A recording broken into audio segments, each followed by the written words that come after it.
Cette semaine à info.tvc, on vous présente l'entreprise d'économie sociale, le groupe TAC Division Alliance à Amkoui. Le comité organisateur de l'Omnium Yves Lévesque fait une grande annonce pour la 30e édition de l'événement. Le projet de construction d'un gymnase collectif au CEMEC est en péril. La ville d'Amkoui est à la recherche de solutions. Cette semaine, à la chronique de la CEF, comment bien planifier le temps des fêtes sans se ruiner? La Maison des familles de la Matapédia lance son nouveau service de ludothèque. Et on vous dévoile la 6e pièce souvenir de la collection de Lac au Saumon. Bonne émission!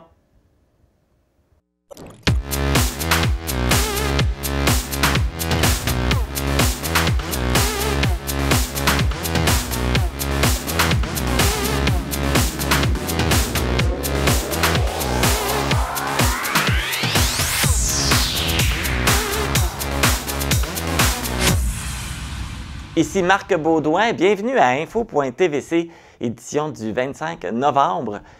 Et oui, c'est déjà la dernière édition du mois de novembre. On va entamer le mois de décembre sous peu et les préparatifs du temps des fêtes arrivent rapidement. Êtes-vous prêts? En attendant, voici les actualités matapédiennes. Le verdict d'Harold Lebel, l'ex-député de Rimouski, qui a représenté la circonscription pendant 8 ans à l'Assemblée nationale, est tombé. Les membres du jury ont délibéré pendant 48 heures avant d'obtenir un consensus. Le jury, composé de 9 femmes et 3 hommes, a déclaré Harold Lebel coupable du chef d'accusation d'agression sexuelle qui pesait contre lui. Avec ce verdict de culpabilité, l'ex-député de Rimouski risque jusqu'à 10 ans d'emprisonnement, mais demeure libre en attendant de connaître sa peine. Le juge et les avocats prévoient se rencontrer le 6 décembre prochain pour discuter de la suite des procédures.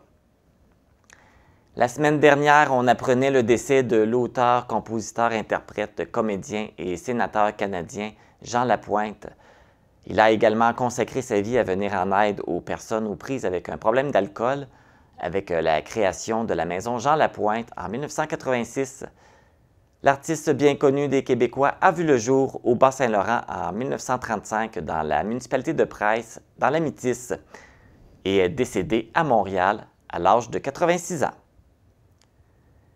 La 21e édition du Salon des artistes et des artisans de la Matapédia, qui a eu lieu les 5 et 6 novembre dernier à la salle multifonctionnelle de Lac au Saumon, a obtenu un grand succès. C'est près de 1000 visiteurs qui ont rendu visite aux 25 exposants présents. L'événement a été organisé par la SADC de la Matapédia et la MRC de la Matapédia en collaboration avec la municipalité de Lac au Saumon. À moins d'un avis contraire, il devrait y avoir une 22e édition du Salon des artistes et des artisans en 2023 dans la Matapédia.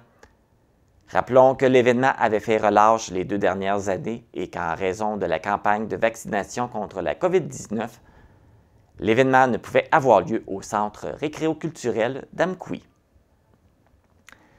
L'organisme Les Grands Amis de la Vallée organise l'événement Le Noël du Bonheur pour permettre aux familles vivant un stress financier d'offrir un cadeau à leurs enfants.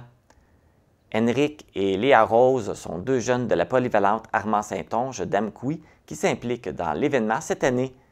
Si vous voulez contribuer vous aussi à aider ces familles, vous pouvez apporter des jouets usagés en bon état et les déposer dans la boîte installée devant les bureaux de l'organisme, au 56 rue du Pont, au 2e étage à Amkoui. Vous avez jusqu'au 30 novembre pour faire un don. Vous avez encore jusqu'au 2 décembre pour vous inscrire au souper de Noël organisé par la Maison des familles de la Matapédia. La livraison des repas s'effectuera les 8, 9 et 10 décembre, où vous pourrez prendre rendez-vous pour récupérer vos repas directement à la Maison des familles. Il y aura également une distribution de cadeaux. Pour les enfants de 12 ans et moins, le coût de participation est gratuit. Mais pour toute personne âgée de 13 ans et plus, les coûts de participation sont de 8 $. Pour vous inscrire, composez le 418 629 1241, poste 2. Dès janvier 2023, un nouveau projet verra le jour dans la municipalité de Sainte-Florence. La boutique La Cacheterie ouvrira ses portes à l'intérieur même des murs de l'église de Sainte-Florence. Le projet a pour objectif de donner une deuxième vie à des articles qui vous sont inutiles ou désuets. Ces articles seront offerts à petit prix aux gens de la région. Si vous avez des objets que vous aimeriez offrir à la boutique La Cacheterie, vous contactez Mes Plantes au 88 330 6998. Les articles acceptés sont les vêtements en bon état, de petits électrofonctionnels, de la vaisselle, de la lingerie et ainsi que certains meubles. Les électroménagers ne sont pas acceptés. Le Collège de Rimouski dévoile une nouvelle signature commune pour ses 3 composantes, soit le Centre matapédien d'études collégiales à Amqui, le Cégep de Rimouski et l'Institut maritime du Québec à Rimouski. La signature choisie est « Présent pour ton futur », reflétant la promesse d'être toujours là pour les étudiantes et les étudiants, pour les membres du personnel et pour la communauté. Pour la directrice du CEMEC, Annie-Lydia Galland, cette nouvelle signature est cohérente avec l'esprit de famille qui anime l'établissement de la vallée de la Matapédia et qui fait sa renommée. Samedi dernier, le 19 novembre, a eu lieu la première édition de la compétition de natation Invitation des maîtres du Nataqui, qui s'est déroulée au Centre récréo-culturel d'Amqui. Des clubs du Nouveau-Brunswick, de Montjoly, de Rivière-du-Loup, de Gaspé et de Québec ont participé à la compétition pour un total de 30 maîtres nageurs et nageuses, dont 13 provenant du club de natation Nataqui. Le club matapédien a récolté 29 médailles d'or et 10 médailles d'argent. Suite à la réussite de cette première édition, le club a l'intention de renouveler l'expérience. C'est ce qui complète les actualités matapédiennes. Après la pause, toujours pour souligner le mois de l'économie sociale, on vous présente un dernier portrait d'une entreprise d'économie sociale de la Matapédia, soit le groupe TAC Division Alliance à Amqui.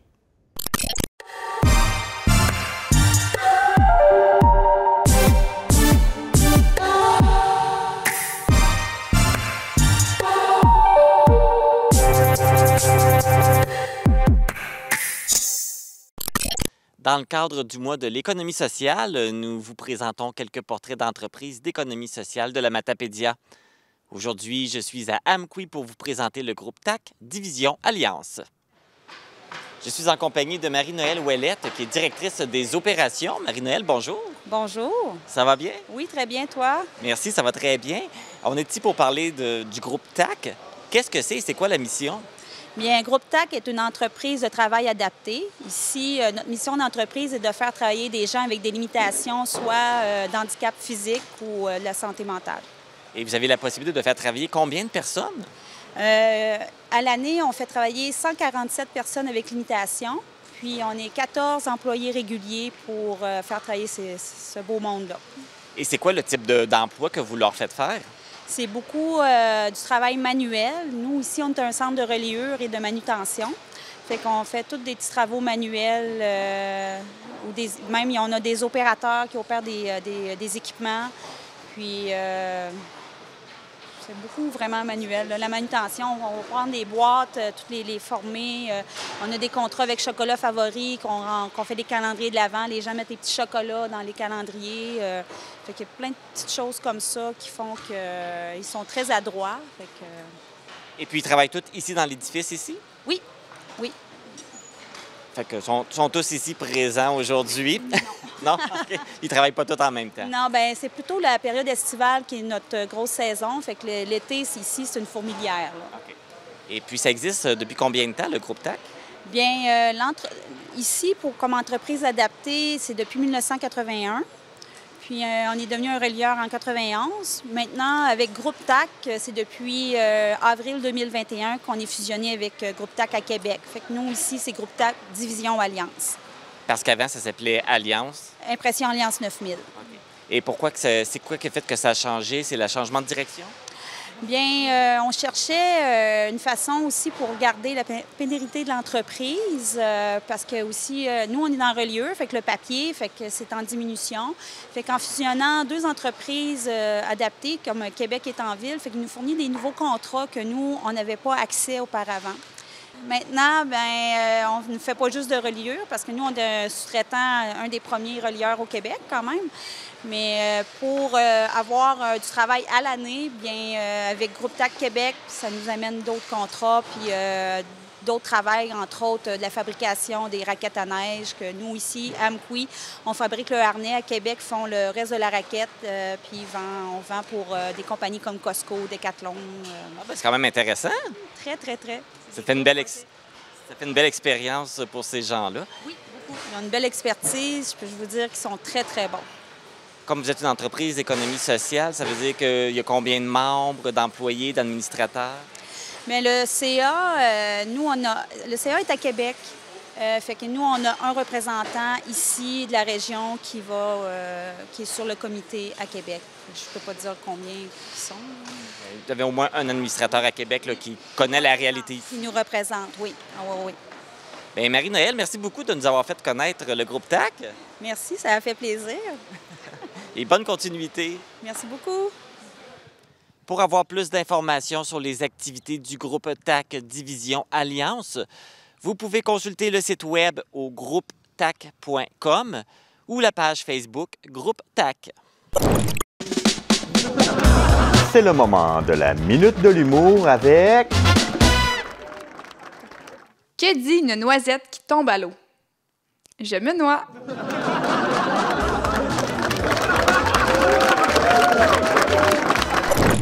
En 2023, ce sera la 30e édition du tournoi de volley-ball l'Omnium Yves Lévesque. Et pour cette édition, le comité organisateur a décidé d'offrir un événement grandiose. C'est le moment de connaître tous les détails. Suivez-moi.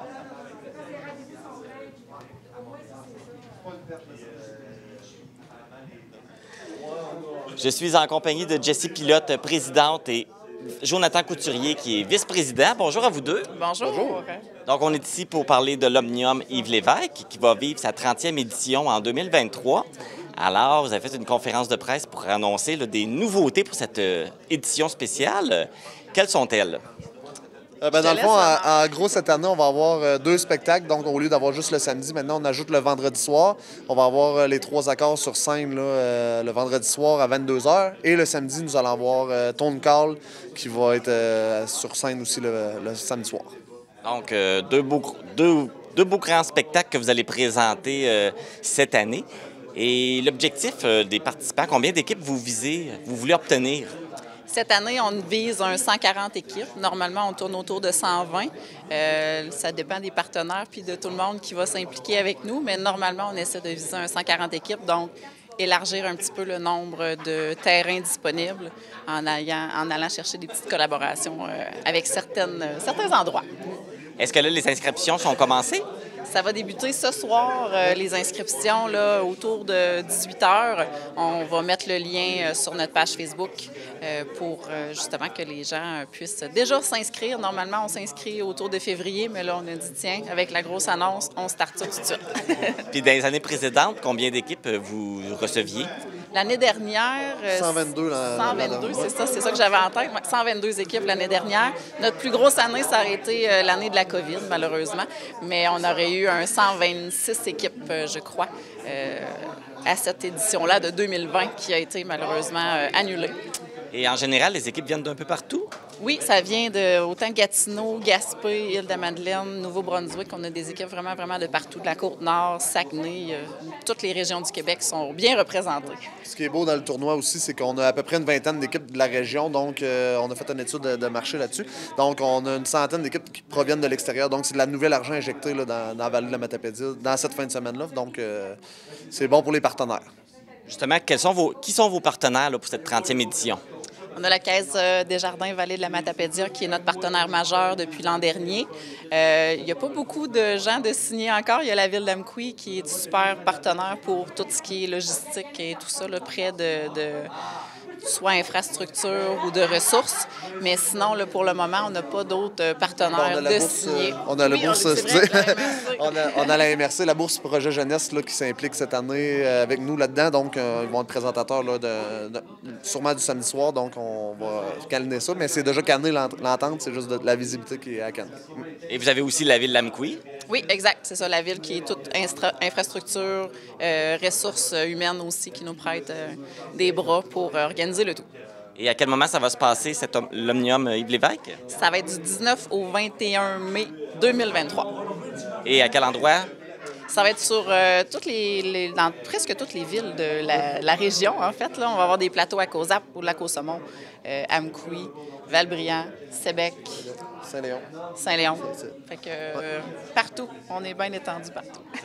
Parfait. Les gens qui veulent aller en voir vont pouvoir, peu importe ce qui reste, vont pouvoir aller les voir près de chez eux. Absolument. C'est gratuit pour justement l'accès à toutes les compétitions. Il va y avoir les spectacles. S'ils veulent assister aux spectacles, sont les bienvenus. D'ailleurs, c'est la première année qu'on ouvre à tout le monde pour les spectacles. Donc, ils sont les bienvenus. Il faut juste acheter leur billet. Oui, et justement, parler de l'achat des billets, ça va fonctionner comment? Comment ils doivent s'y procurer? On va avoir une billetterie en ligne là, qui va sortir le lien ce soir 18h et on va avoir des billets physiques dans des lieux annoncés la semaine prochaine, là, des différents dépanneurs dans la vallée de la Matapédia. En fond, pour tout suivre ce qui se passe, puis achat, n'importe quelle information, on va sur votre page Facebook. Exactement. Page Facebook, c'est notre moyen de communication le plus fiable. Bien, merci beaucoup, puis je vais vous souhaiter une belle 30e édition. Merci beaucoup. C'est gentil. La 30e édition de l'Omnium Yves Lévesque se déroulera les 19, 20 et 21 mai 2023. Pour connaître tous les détails et suivre les événements, consultez la page Facebook Omnium Yves Lévesque. Pour nous joindre, composez le 418 629 4503 ou écrivez-nous à journaliste@tvcmatapedia.com. Restez à l'affût de toutes nos activités en nous suivant sur Facebook. Vous pouvez également regarder nos émissions en vous abonnant à notre chaîne YouTube. L'entente entre la ville d'Amqui et le cégep de Rimouski pour la construction d'un gymnase sur le terrain du Centre matapédien d'études collégiales est en péril puisque le cégep de Rimouski a retiré sa participation du projet en indiquant que la hausse du coût des matériaux de construction haussait le coût du projet qui devenait trop dispendieux. La ville d'Amqui se retrouve seule à la barre de ce projet et pour en discuter, je suis en compagnie de la mairesse Sylvie Blanchette. Bonjour Sylvie. Bonjour Marc. Alors, comment ça va? Ça va toujours bien, merci. Surtout quand je viens vous voir, je suis là. C'est ça. Oui, des fois, on n'a pas toujours des choses aussi belles à annoncer qu'on a comme aujourd'hui. Effectivement. Là, on a appris que le cégep de Rimouski se retirait du projet de construction. Est-ce que c'était prévisible ou c'est complètement une surprise? Bien, on peut dire que c'est quand même une surprise en soi.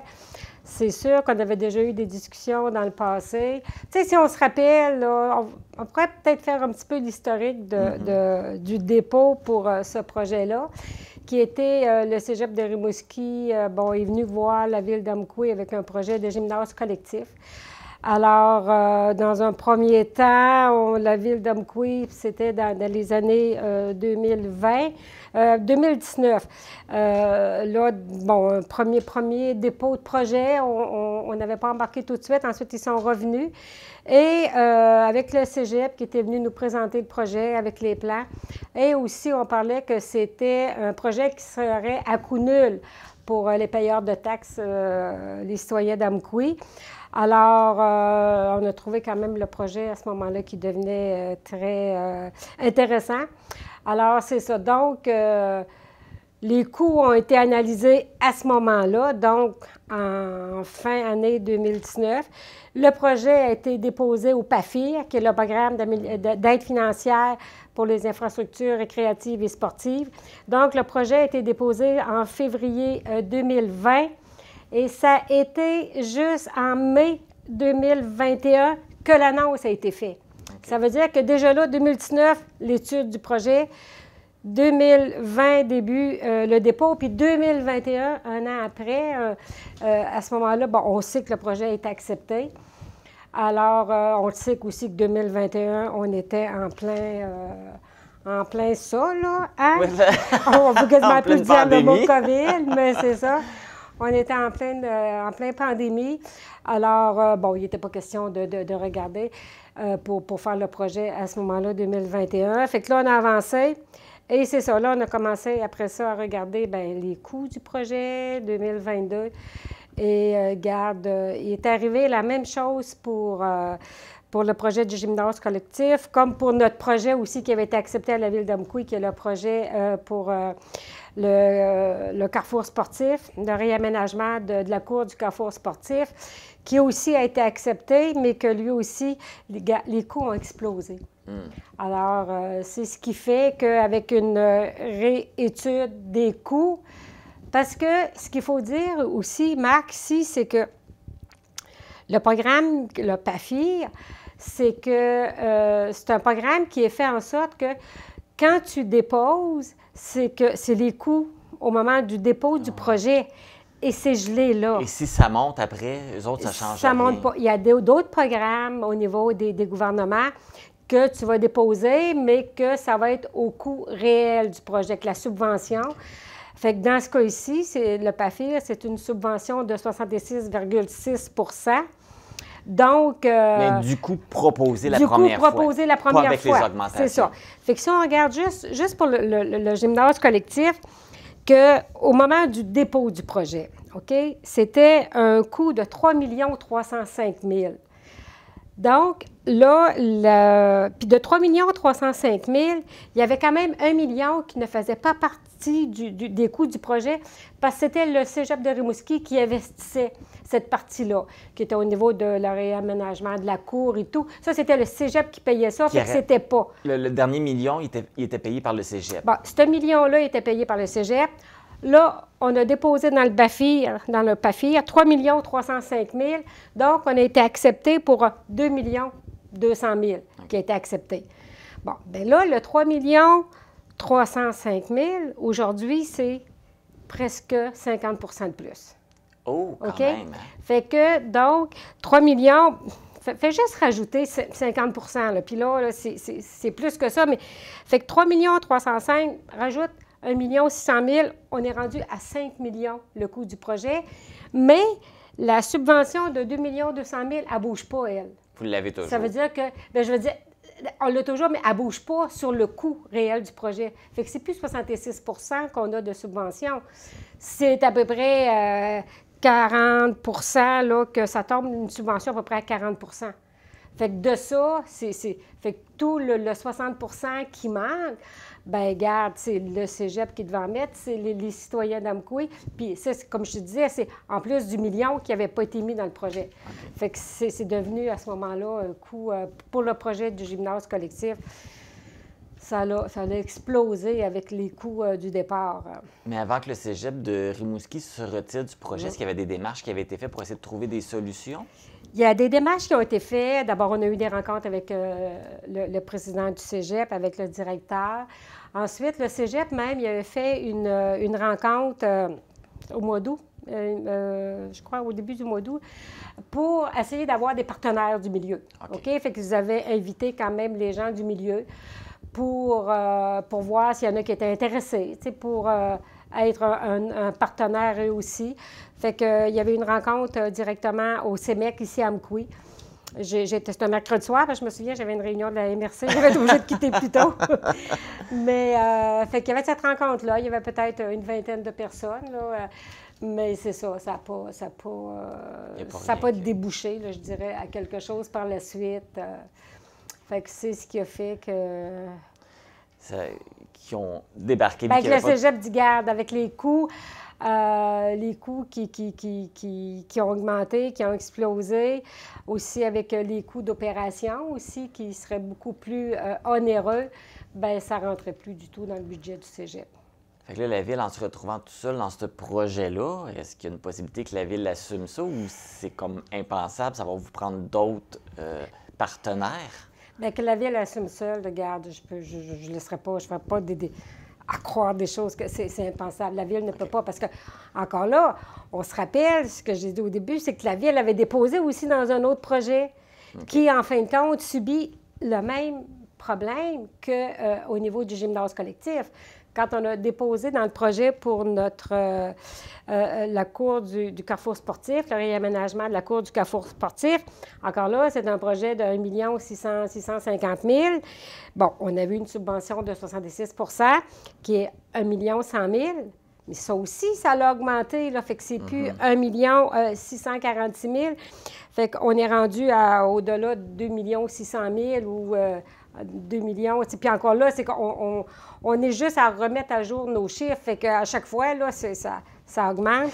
Donc, encore là, la subvention, c'est plus de 66 % c'est de 40 % Et ce que je vais rajouter, ce qui est un petit peu contraignant, je te dirais, avec le PAFIR, ce qui est dommage, c'est que on ne peut pas aller chercher d'autres subventions dans d'autres paliers du gouvernement. Je pourrais aller chercher 2 subventions, on va combiner les deux. On pourrait combiner, on va aller voir dans une autre enveloppe, quelqu'un dans un autre département, un autre ministère qui aurait une enveloppe aussi. On va jumeler les deux. Mais le PAFIR empêche ce jumelage-là de soumission de ministères un et l'autre. Et aussi, le PAFIR, c'est un programme provincial-fédéral. Fait que quand tu parles à l'un, il faut que tu parles à l'autre aussi. Fait qu'il faut que les deux s'entendent s'il y a quelque chose. Fait que, tu sais, autant c'est un beau programme, là, quand tout le monde, parce que tout le monde, tu sais, beaucoup de gens étaient déçus parce que c'était un programme qui n'a pas eu beaucoup d'élus, je dirais, là-dedans, parce que l'enveloppe était quand même très restrictive au niveau du nombre de projets acceptés. Fait qu'on était heureux parce que la Ville d'Amqui s'est vue accepter dans 2 projets. Mais quand tu regardes après ça, s'il n'y avait pas eu l'augmentation, l'explosion des coûts, tu sais, ça aurait été correct si on rentrait dans notre budget initial. Mais avec ça qui s'est passé, l'explosion des coûts et la non-possibilité de jumeler différents programmes, bien, il faut faire des choix dans la vie à un moment donné. Et là, à partir de maintenant, c'est quoi les options si on ne veut pas abandonner, si on veut pas que le projet soit abandonné? Est-ce qu'il y a des options? Vous êtes probablement rendu à cette étape-là de voir qu'est-ce que vous pouvez faire? Bien, on regarde les avenues, regarde, il y a même, tu sais, il y a des citoyens qui nous ont approchés, puis non, il ne faut pas laisser tomber, puis c'est important, puis bon, on est d'accord là-dessus. Sauf qu'à un moment donné, il faut que quelqu'un paie à quelque part. Donc, c'est ça, on est à l'heure actuelle... c'est pour ça que je te mettais un frein, puis là, je suis contente de venir te voir. Non, on est à l'étape d'étudier toutes les avenues possibles. C'est sûr qu'on a contacté nos députés fédérales et provinciales. On travaille avec eux. On a rencontré le bureau de Christina Michaud, on a rencontré Pascal Bérubé aussi, et on leur demande de nous aider dans ce dossier-là. C'est pour ça qu'on est en attente de réponse, on est en attente de suivi. Alors, c'est tout simplement là où on en est aujourd'hui. Et la question, dans le fond, si jamais ça ne fonctionne pas, que le projet tombe à l'eau, il arrive quoi avec la subvention? Est-ce que vous pouvez la transférer sur un autre projet ou vous la perdez? Si tu as la réponse, tu me le diras. J'aimerais ça. tu le sais pas? Bien, c'est ce qu'on travaille, OK, Marc. Assez de savoir. C'est pour ça qu'on essaie d'avoir des réponses à ce niveau-là. C'est sûr que cet argent-là qui a été attribué à la Ville d'Amqui, garde, on fait tout pour la garder en région, puis la garder ici à Amqui, parce qu'on a besoin. Exactement, je t'ai expliqué avec tous les coûts et tout, mais garde, fait qu'on regarde les avenues dans cet aspect-là aussi. Bon, bien, écoute, on espère que ça... On se croise les doigts que le déroulement soit positif, peu importe pour lequel projet ça va être utilisé, mais qu'il y ait quelque chose qui débloque. Sylvie Blanchette, merci beaucoup d'être venue nous expliquer un peu plus, nous éclaircir sur la situation. Merci, Marc. Puis si j'ai une belle annonce à faire, tu peux être sûr que ce ne sera pas toi qui va me contacter, c'est moi qui vais te contacter. Merci, Marc, du temps que vous nous accordez. Ça fait plaisir. Cette semaine, à la chronique de l'Association coopérative d'économie familiale de la péninsule, on parle de l'organisation des fêtes et de suggestions cadeaux abordables.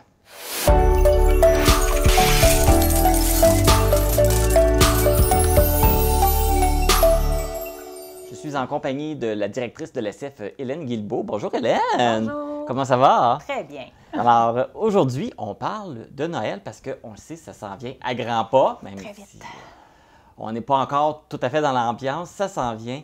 Et puis souvent, c'est une période qui coûte très, très cher. Les gens dépensent beaucoup, même des fois, au-delà de leurs moyens. Alors, y a-t-il des trucs, des moyens pour, justement, pas s'endetter à Noël? Oui, puis il y a de très, très, très bons trucs, de très bonnes idées, mais moi, je veux juste rappeler aux gens qu'est-ce que ça peut représenter Noël en termes financiers. Donc, pour 2022, en fait, on planifie les Québécois dépenser 588 $ en moyenne pour Noël. Donc, c'est quand même un bon montant qu'il faut qu'on réfléchisse, qu'il faut qu'on planifie. Et juste, encore une fois, pour faire réfléchir un petit peu, en 2018, les dépenses totales au Québec pour la période du temps des fêtes, 2,44 milliards de dollars. Oh! Fait que c'est des sous. C'est des sous. C'est une période de temps qui dure, 2 semaines. Si on l'étire 3, ça dépend. Mais il faut vraiment réfléchir parce que ça peut être très, très, très coûteux. Il y a beaucoup de gens qui mettent ça à crédit. On va en reparler un petit peu plus tard de ça. Et malheureusement, des fois, ça prend 3, 4 mois à régulariser cette situation-là. Donc, c'est pour ça qu'il faut se planifier, qu'il faut être intelligent dans notre planification du temps des fêtes. Et comment ils font pour évaluer comment les gens vont dépenser? Ils utilisent les données des années précédentes? Les données des années précédentes, mais aussi des sondages. Donc, comment qu'on pense peut-être dépenser en moyenne. Le chiffre canadien est plus élevé. On parle d'à peu près 700 $. Au Québec, on est un petit peu plus économe. Donc, par chance.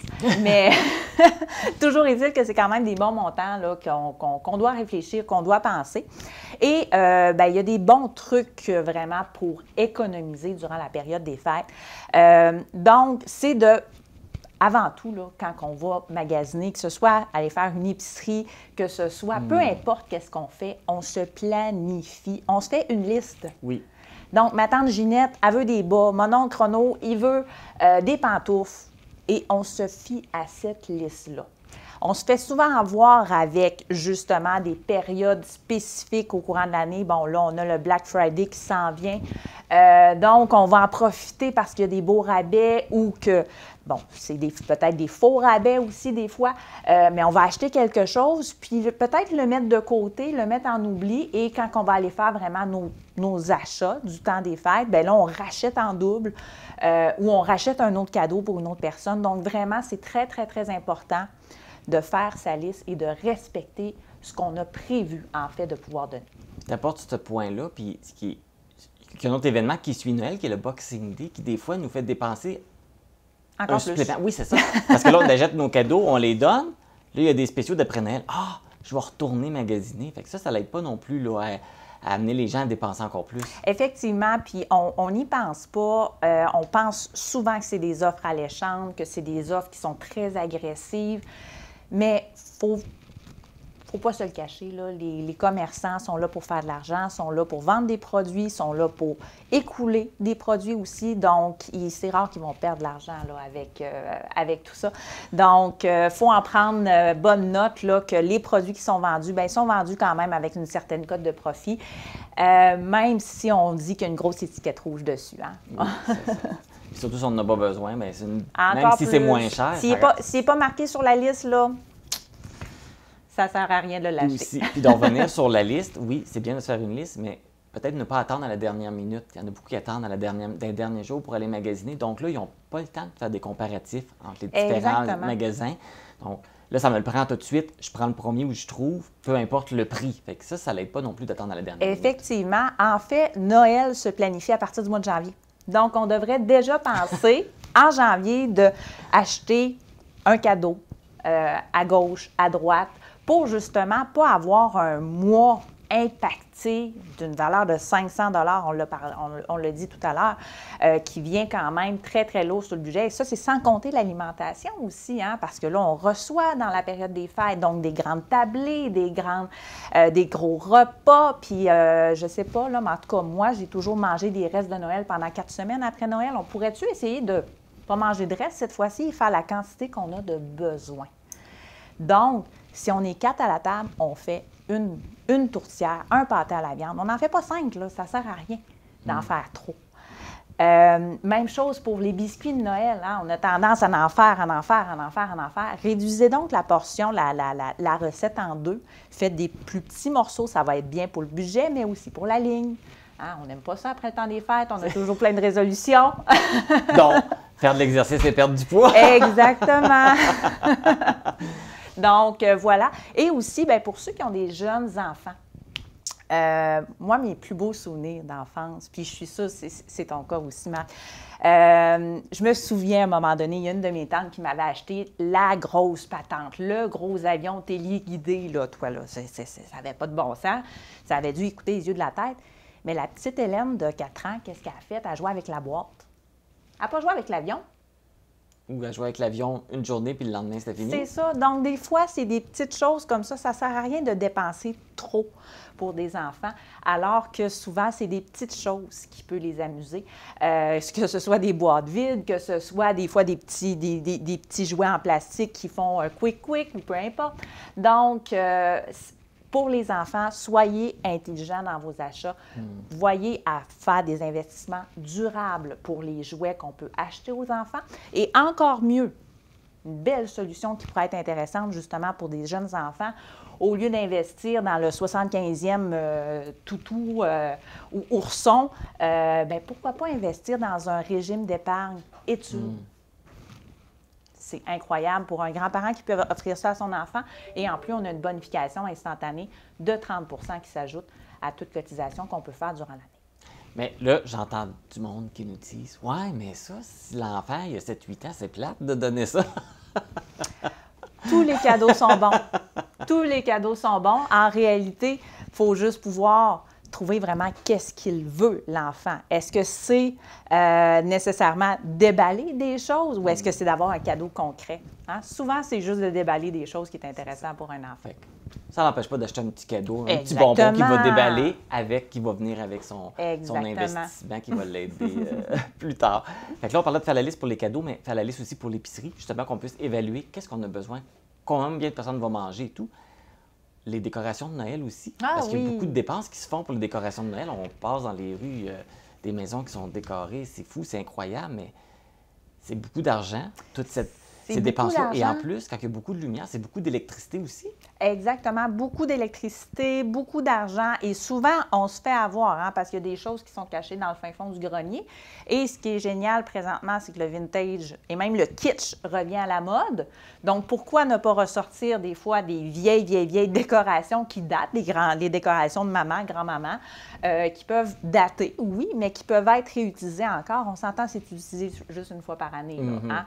Donc, voilà. Et bien, c'est sûr et certain, la nuit, on éteint. Donc, on essaie de réduire le plus possible notre empreinte écologique et notre empreinte énergétique là, face à toutes ces belles décorations lumineuses. Et des fois, bien, ça, c'est un petit conseil que je peux vous donner. Là, on se fait souvent, malheureusement, avoir dans certains types de magasins là, on va aller faire juste un petit détour, voir si je ne pourrais pas trouver une babiole et finalement, on se retrouve à acheter le magasin au complet. Donc, on avait prévu initialement peut-être dépenser 5-6 $ alors qu'en réalité, on en dépense 150. Faites attention, une petite liste. C'est ça, d'où l'importance de la liste. Mais c'est pas juste de la faire, c'est de la respecter. Oui, effectivement. Puis je suis la première, là. Écoutez, là, je suis la première à me taper sur les doigts là-dessus. Finalement, ce qu'on comprend, c'est quand même une grosse planification. Noël, on a beaucoup de choses à planifier. On a beaucoup de choses à planifier. Il faut le faire de façon intelligente et surtout pour respecter notre budget, en fait. C'est ça la clé, ne pas se lancer dans une spirale de surendettement parce que ça peut venir très, très vite et c'est très néfaste en bout de ligne de devoir payer un Noël à crédit pendant 3, 4, 5 mois des fois. Fait que même si il reste encore plus d'un mois avant Noël, je pense que c'est important de commencer maintenant là, à planifier. Bien, en réalité, on est déjà en retard parce que ça devrait être fait depuis janvier. Mais en janvier, on va se reprendre. Oui, c'est ça. Résolution, je prépare mon Noël dès qu'il est fini. Exactement. Bien, merci beaucoup, Hélène. Merci infiniment. Une chronique super intéressante et qui nous aide à nous guider justement pour faire attention à notre porte-monnaie. Tout à fait.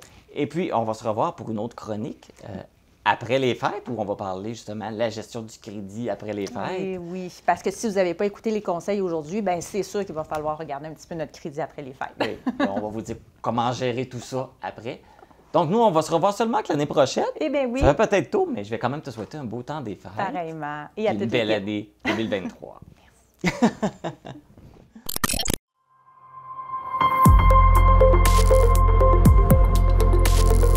Pour connaître ce qui se passe chez vous, dans la vallée de la Matapédia, TVC Matapédia, On s'y retrouve partout.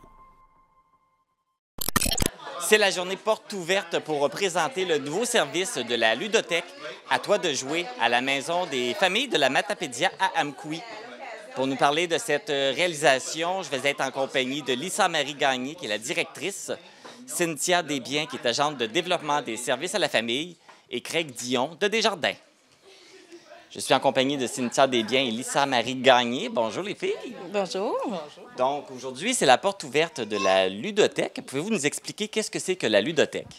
La ludothèque, dans le fond, c'est un service de prêt de jeux de société qui est ouvert à tous. Puis, il va y avoir occasionnellement des activités, des animations, des soirées de jeux ou des après-midi de jeux pour se divertir. Ça ressemble un peu à un principe comme une bibliothèque. Au lieu de prendre un livre, on peut venir chercher un jeu de société. Oui, exactement. C'est ça le but d'une ludothèque, oui. Et c'était quoi l'objectif justement de faire ça avec des jeux de société? Bien, c'est sûr que c'est un besoin, dans le sens que les jeux de société, c'est quand même assez dispendieux.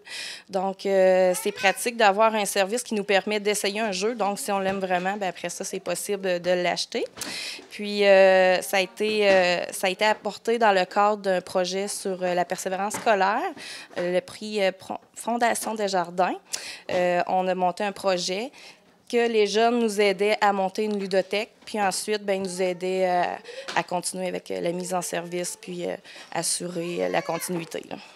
Et puis, justement, là, on parle qu'on peut venir réserver. Comment ça fonctionne, là? Moi, j'ai un jeu qui m'intéresse. Comment ça fonctionne si je veux venir louer un jeu? Bien, à partir de demain, toutes les informations vont être sur notre site Internet, mais il va y avoir un lien où on peut faire des réservations. Donc, ça va être possible de réserver un jeu puis venir le chercher un petit peu plus tard. Sinon, ça va être sur les heures d'ouverture de la Maison des familles, qui est de 8h à 16h30 du lundi au jeudi et de 8h à midi le vendredi. Puis, on va faire, pour commencer, un soir par 2 semaines pour permettre aux gens qui travaillent le jour de pouvoir venir faire de l'emprunt. Est-ce que c'est tout le monde qui peut venir chercher des jeux? Oui, c'est ouvert à tous les Matapédiens. La seule exigence, c'est qu'on demande de devenir membre de la Maison des familles, mais c'est totalement gratuit. Et comment on fait si on veut devenir membre? Vous pouvez aller sur notre site Internet. On a un onglet « Devenir membre », donc vous pouvez vous inscrire en ligne. Sinon, ici, on a des formulaires de membres. Mais en venant faire du prêt, ça peut être rempli rapidement sur place. Donc, dans le fond, tout est sur le site Internet. Si on va avoir toutes les informations, tout est là, tout était bien expliqué. Oui. Présentement, vous avez déjà plusieurs jeux, mais s'il y a des gens qui ont des jeux qu'ils n'utilisent plus, qui sont encore en bon état, peuvent venir vous emporter pour garnir le comptoir? Ah, bien sûr, on prend tous les jeux de société qui nous sont donnés. Dans le fond, la liste de ce qu'on a déjà va être aussi disponible en ligne. Donc, c'est sûr que si on peut avoir des nouveaux jeux, c'est toujours intéressant de bonifier l'offre.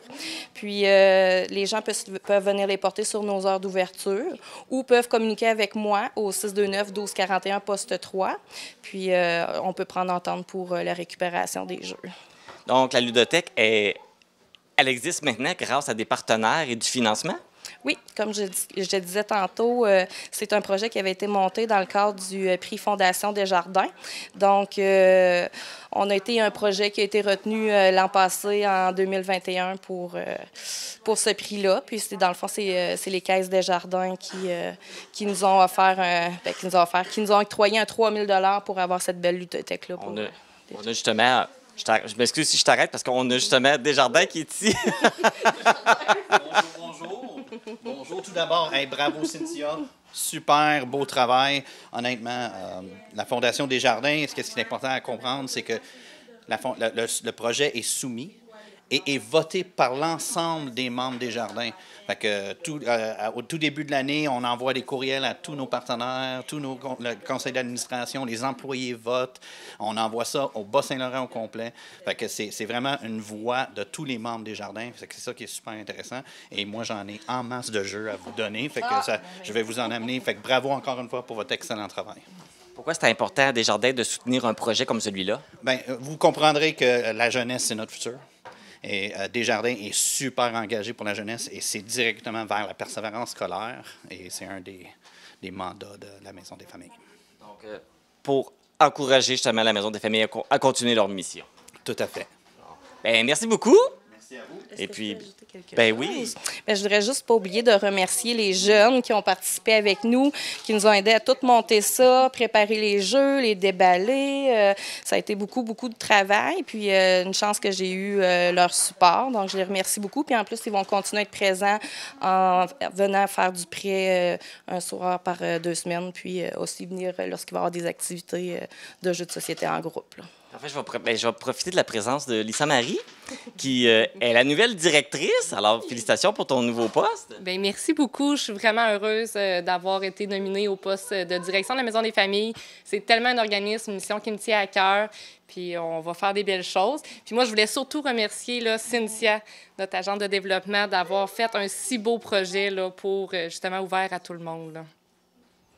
C'est vraiment magnifique. Puis là, on en voit juste quelques-uns, mais il y en a un peu partout. Il y a déjà beaucoup de choix. C'est déjà très belle initiative, une très belle idée. Bravo, félicitations. Merci. Puis comme on disait, on a au-dessus de 175 jeux présentement, mais le projet risque d'être vraiment bonifié. Puis ça va être aussi ouvert pour les écoles, les organismes qui veulent en faire profiter leurs jeunes ou leur clientèle. Ça va être ouvert à tout le monde. La ludothèque À toi de jouer est située à la Maison des familles de la Matapédia au 67 rue Lambert à Amqui. Pour obtenir plus de renseignements, visitez le site internet www.mdfmatapedia.org. Je suis à la salle multifonctionnelle de Lac-au-Saumon pour le dévoilement de la 6e et dernière pièce souvenir de la collection de Lac-au-Saumon, présentée par la Société locale de développement, messieurs Marc et Raymond Thériault, et la municipalité de Lac-au-Saumon. Je suis en compagnie de Marc Thériault, un des instigateurs du projet. Bonsoir, Marc. Bonsoir. Ça va bien? Toujours. Oui, c'est le lancement aujourd'hui de la 6e pièce souvenir saumonais. Alors, on sait que toutes les autres pièces qui ont été faites précédemment reflétaient l'histoire de Lac-au-Saumon. Donc, celle-ci reflète quel pan de l'histoire?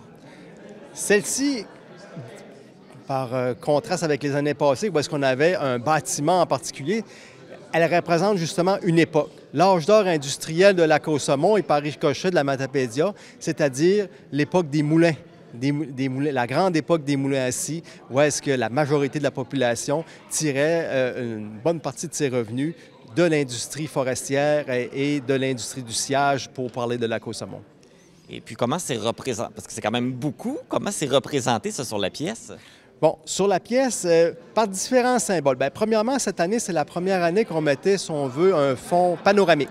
C'est-à-dire avec, dans notre cas, c'est les montagnes, le lac, et vraiment les formes typiques des montagnes de Lac-au-Saumon. À cela, pourquoi on a mis ça d'ailleurs, c'est parce qu'il y avait 4 grands moulins. Donc, ça prenait de l'espace. Donc, il y avait, juste pour la partie village de Lac-au-Saumon, il y avait 3 grandes scieries. Donc, on a dit, on ne peut pas ne pas toutes les mettre. Et d'où l'idée de dire, on va faire un fond panoramique où est-ce qu'on aura l'espace pour mettre 1, 2 et 3 usines de sciage et où tout le monde y aura son compte. Il est quand même bien rempli, là. Il y a beaucoup de choses dessus. Oui. Le panoramique, le fond où est-ce qu'on voit les 3 moulins. On voit aussi au pourtour une grande scie ronde, comme c'était d'usage à l'époque. On utilisait des grands scies rondes et non des scies à ruban comme à l'heure actuelle. Question de technologie, là, les scies à ruban sont bien meilleurs, on ne s'en cachera pas. Suite à ça, on a aussi installé sur la pièce un bateau. Pourquoi un bateau? Bien, on est à Lac-au-Saumon et si l'industrie du sciage a existé ici, c'est parce qu'il y avait un bassin pour entreposer, à partir du printemps et durant toute la période d'été, des bio qui arrivaient par flottage, par drave, des cours d'eau environnants.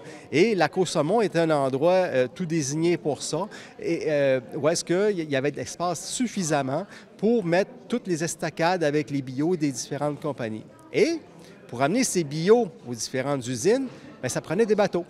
Des bateaux qui tiraient les estacades, ces chaînes faites avec des bio, qui ceinturaient les amas de bio flottants pour les tirer, les remorquer jusqu'aux différentes usines. Chaque compagnie avait son bateau, son remorqueur, son tug. Et c'était, dans notre cas, ce qui nous intéressait, c'était de représenter le remorqueur de la compagnie Paradis et Frères. Pourquoi elle? Parce que c'est, à notre connaissance, la seule entreprise qui a eu un remorqueur à vapeur et avec des roues à aubes. Vraiment un bateau avec des roues à aubes latérales, une à gauche, une à droite, un bateau à fond plat qui permettait d'aller dans les zones à faible tirant d'eau. Et c'est ce bateau, le Brûlot, dont on a trouvé des photos, qu'on a même trouvé les ruines, qu'on a mesurées et qu'on a réussi à reconstituer sur la pièce. C'est le Brûlot avec sa chaudière à vapeur, ses roues, ses aubes, voilà. Il y a tout un travail de recherche là, sur cette pièce-là. Combien de temps ça a pris pour la concevoir? Au moins un an. Ça fait au moins un an que vous travaillez dessus. Bien, c'est ça. C'est parce que la façon qu'on fonctionne, c'est qu'on a déjà prévu certains sujets. Et d'une année à l'autre, on se dit, cette année, on serait dû pour ce sujet-là. Et ça trotte dans nos têtes, comme je vous dirais, si on faisait d'un lancement à l'autre, on commence à penser, OK, ça serait ce sujet-là, et on y pense, jusqu'au moment où on se lève un bon matin et on dit, ça pourrait vraiment être comme ça. Et là, on fait une esquisse, pour ne pas dire un barbeau, sur ce qu'on trouve, et on commence vraiment à élaborer le concept. Mais ça ne se mesure pas vraiment en heures, c'est quelque chose qui mûrit. Oui. Et là, la pièce est la même dimension que les précédentes. Oui, 33 mm. C'est un classique. C'est la dimension qu'on a jugée, qu'on trouve pertinente et agréable. Et aussi, partant du principe que le côté avers, le côté pile de notre pièce demeure le même d'année en année. Donc, il y a eu des matrices qui ont été faites, des coins de frappe qui existent et qu'on ne peut pas changer facilement sans avoir à refaire le coin au complet. Donc, une fois qu'on a décidé que c'était 33 mm, ça doit rester 33 mm, à moins de faire des bons changements, puis de parler avec notre atelier monétaire pour faire des nouveaux coins, ce qui est pas nécessairement souhaité dans l'esprit d'une collection et aussi onéreux. Là, on annonce que cette 6e pièce, c'est la dernière. Alors, pourquoi avoir choisi d'arrêter maintenant? Pour une série de bonnes et de mauvaises raisons.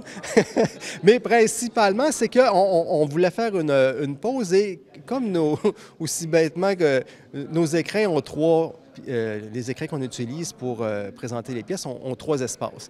Donc, on se disait, avec 6, on remplit 2 écrins, c'est un beau chiffron avec ce qu'on a. Donc, on avait le choix d'arrêter à 6 ou à 9. Puis, pour une série de bonnes et de mauvaises raisons, on a dit on va faire la pause présentement, après 6. C'est ça. Donc, mais là, on parle d'une pause. Ça veut dire qu'il y aurait peut-être une possibilité de revenir pour refaire 3 autres pièces? Il y a même une possibilité de revenir pour en faire 20 autres pièces. La porte n'est pas fermée. Non, c'est pas... Il y a des bonnes et des mauvaises raisons. Mais non, la porte n'est pas fermée du tout. Si vous prenez, par exemple, on pensait qu'on était un peu les seuls. Au Québec, on est les... De tout ce qu'on a trouvé, et j'étais encore en réunion avec l'Association des numismates francophones du Canada, et il me disait, au Québec, vous êtes les seuls lacs au saumon. C'est bien. Moi, dans ma tête à moi, j'aimerais bien que toutes les autres municipalités de la Matapédia embarquent dans le projet, de sorte qu'on viendrait à créer une collection matapédienne, de sorte que les gens viennent, puis ils n'ont pas le choix d'aller dans chacun des villages pour se procurer la dite pièce. On pourrait retrouver 3 petites pièces dans chaque municipalité qui relatent leur histoire. C'est un peu ça le projet, dans le fond. Oui, ou bien juste une, ça ferait une collection de 18 qui est, en partant, un très beau chiffre. Chaque municipalité aurait sa pièce. Cozapscal en a fait une, d'ailleurs, l'an dernier pour leur 125e, une très belle pièce. Et Cozapscal a embarqué. La Côte-Saumon est là, mais il en reste 16 autres. Et 18, ça se divise bien par 3. 18, c'est bon, ça, c'est vrai. Ça se divise bien par 3. Et il me disait, regarde à St. Andrews, un village au sud du Nouveau-Brunswick, pas loin de Saint-Jean, une station balnéaire où d'ailleurs le premier ministre était il n'y a pas si longtemps. Et eux autres sont rendus à leur 17e année. Là, c'est la Chambre de commerce qui s'occupe du projet, la pièce à cours légal. Et c'est encore là un peu le même objectif que nous, c'est de promouvoir leur localité. Et ils réussissent très bien. Tu me parlais que ça pourrait être ouvert dans d'autres municipalités. Est-ce qu'il y en a d'autres municipalités qui se sont manifestées pour avoir des pièces de monnaie souvenir? Cozapscal l'a fait, mais c'est... Non, c'est tout. Il n'y en a pas d'autres. Il n'y en a pas d'autre. Le message, on le lance à l'occasion, on le répète. Il n'y a pas un engouement. On offre nos matrices de dessin à qui voudrait bien se lancer. C'est sûr que ça prend quelqu'un qui prend le projet en main dans chacune des municipalités pour dire, bon, bien, je l'amène à terme. Mais la recette est rodée, là. Demain matin, on leur dit qui aller voir, qui contacter. Voici les dessins de base. Vous aimez les nôtres, vous voulez vous en faire d'autres. Le départ serait facile. Il y a déjà une base qui est faite. Oui, une base et une base rodée. Et puis cette 6e pièce-là va être aussi disponible dans 3 finis. Oui, comme les années passées, couleur fini doré, fini argenté et fini cuivré. Et puis là, on peut se la procurer où et comment? Comme par les années passées, le plus simple étant d'envoyer un courriel à saumonet@gmail.com. Il y a des publications qui sont faites sur la page Facebook de la municipalité, sur leur site Internet. Le dépanneur du lac en a toujours vendu. Mais bref, le plus simple, c'est simplement un courriel à Saumonet, SAUMONNAIE, la monnaie de la Côte-Saumon, saumonet@gmail.com. Et puis ça, on peut l'acheter comme on peut acheter la pièce individuelle ou on peut l'acheter dans un encrin de 3? Tout est possible. Tout est possible. En écrin, sans écrin, 1 pièce, 2 pièces, 2 pareils, un trio les 3 couleurs de la même année. Il y en a aussi, on ne les a pas toutes pour les années passées, mais quelqu'un qui veut débuter une collection, il reste aussi des pièces des années dernières où est-ce que quelqu'un peut avancer. Ça fait partie un peu des décisions du nombre, du tirage qu'on a décidé de faire. Cette année, c'était encore comme l'an dernier, c'est 600 pièces. 275 dorés et le restant divisé par 2, donnant pour le fini cuivré et le fini... non, argenté, c'est le plus grand nombre, 270, c'est ça. C'est celui qui se vend le mieux, l'argenté? C'est pas lui qui se vend c'est lui qu'on vend c'est une question de marketing. Avec ce qui se fait ailleurs, on s'était fait conseiller ça et c'est très bien. Tu fais plus d'argenté sur le marché. Pourquoi? Parce que sur une base générale, la plupart des monnaies dans le monde sont argentées. Donc, c'est courant, t'en fais plus. Okay. Les dorés sont plus rares, les cuivrés sont très rares. Donc, c'est ça. Tout simplement, c'est une question de répartition intelligente. Marc Thériault, merci beaucoup. Ça fait plaisir. Et puis, ben, on vous souhaite une belle pause, parce que là, vous allez prendre une petite pause, puis on se reverra peut-être dans quelques années pour la suite. Peut-être. Ah oui, pourquoi pas? Merci beaucoup. Ça fait plaisir. Si vous voulez vous procurer cette 6e pièce de monnaie ainsi que les 5 précédentes, vous envoyez tout simplement un courriel à l'adresse saumonet@gmail.com. Informatique Bar-Est est responsable de l'entretien du matériel informatique de votre TVC. Informatique Bar-Est, vente et réparation d'ordinateurs, services commercial et résidentiel. 418-629-INFO. C'est ce qui termine cette édition du 25 novembre d'Info.tvc. J'espère que vous avez apprécié cette émission. Ce samedi à 20h à l'Aréna Gérard Duchesne de Cozapscal, l'équipe de hockey senior, le Bar Laser, reçoit la visite de Fondation BA de Trois-Pistoles. Ce sera également la soirée spéciale accro plein air avec le populaire Lancer des Toutous. Dimanche le 27 novembre se déroulera le marché de Noël de Matamaja à la Maison du Gardien, au 53 rue Saint-Jacques-Sud à Cozapscal, de 13h à 16h. Cet événement est créé dans le cadre du 125e anniversaire de Cozapscal. Et la municipalité de Val-Brillant annonce que les sentiers éclairés sont enfin prêts à être utilisés grâce à la participation bénévole du comité festif de Val-Brillant ainsi qu'aux employés municipaux. Allez profiter de ces sentiers.